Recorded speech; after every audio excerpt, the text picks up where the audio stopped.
Okay, let's look at adding and subtracting rational expressions. So if I look at the denominator, that's the first thing I need to consider. So if I look, I have an x plus 2 and a 3x. So they really have nothing in common, so I'm just going to multiply them together. So on the denominator, I'm going to have 3x times x plus 2. And that means that this one had an x plus 2, so now it needs a 3x.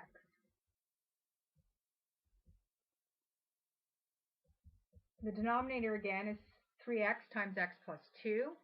This one already had a 3x, so I need to multiply it by x plus 2.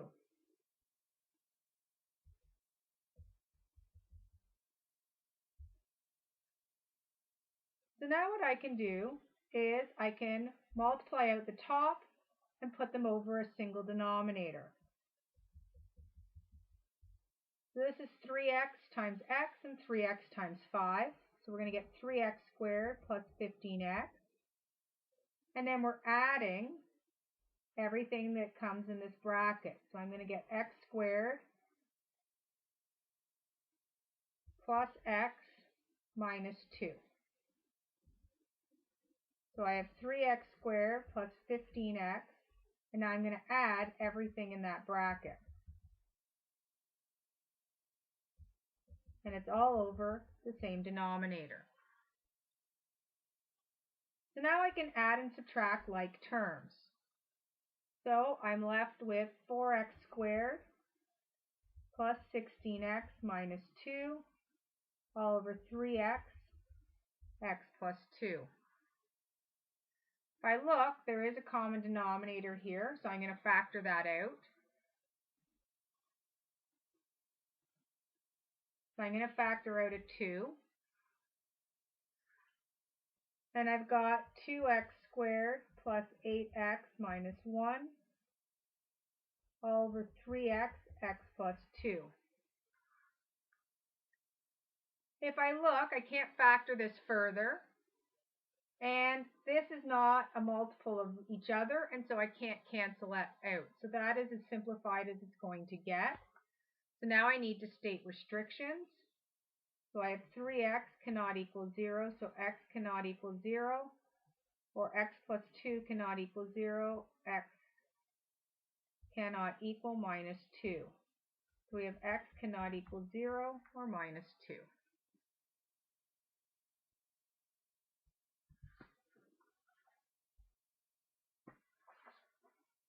Okay, if I look at the next one, I need a common denominator.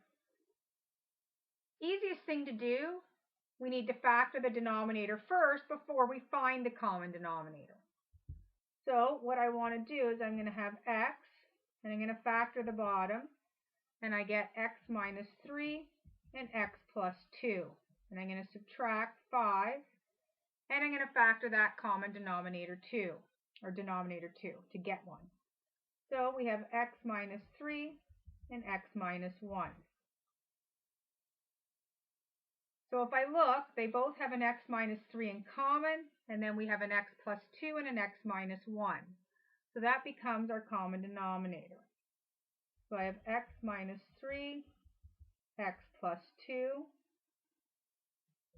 x minus 1. And I can put it all over the common denominator all together at once. That's the other option. So this denominator was missing x minus 1. So we need to multiply this by x minus 1. And this denominator was missing x plus 2.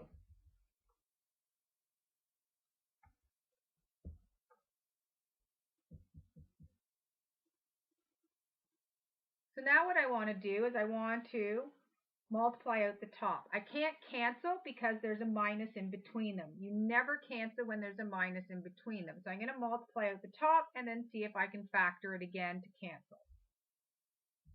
So I'm going to have x squared minus x minus 5x minus 10 over x minus 3, x plus 2, and x minus 1. I'm going to simplify. I get x squared minus 6x minus 10 all over x minus 3, x plus 2, and x minus 1. So I look at this, it can't be factored further, so this is as simplified as it's going to go. And then I need to find the restrictions. So really, the restrictions come from the opposite of what's in the bracket. Okay, if we want to simplify our life a little bit. So this would be it cannot equal 3, minus 2, or 1.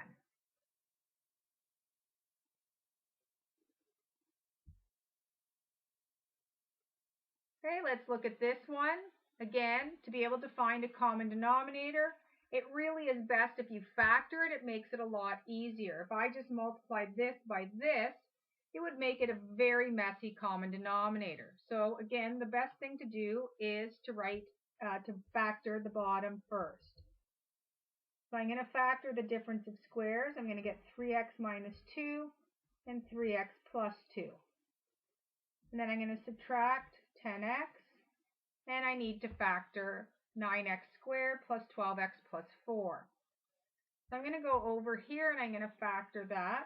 So I need to factor 9x squared plus 12x plus 4. And I'm just going to factor it to the side because it saves a little bit of space. So I'm looking at 9x squared plus 6x plus 6x plus 4. Common factor would be 3x. I have 3x plus 2. Common factor is 2. I have 3x plus 2. So I have 3x plus 2, 3x plus 2, or I can say it's 3x plus 2 and it's squared. So if I look, I'm going to write that down as the common denominator for this one. So I have 3x plus 2 and it's squared. Now I need a common denominator for the whole thing. So I have a 3x minus 2.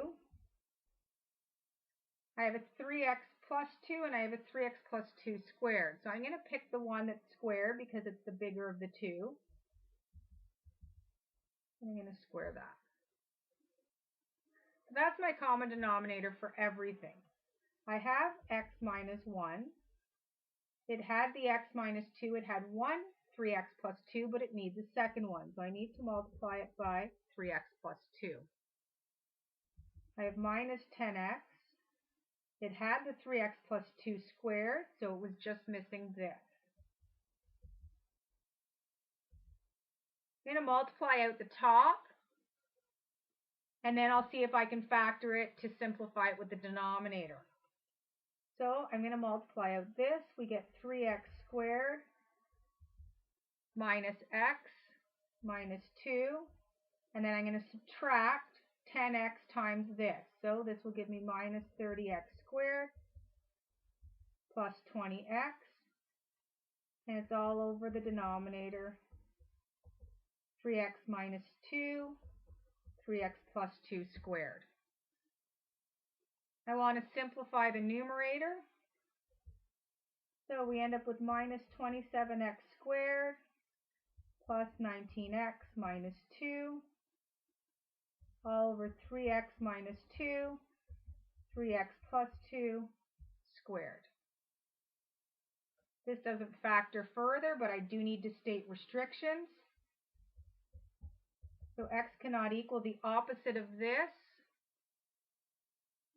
divided by this. Okay, so if we don't want to write them out each time and solve for them, although you can keep doing that if you don't want to, we have the opposite of this divided by this. We have the opposite of this divided by this. So we actually end up with plus minus 2 over 3.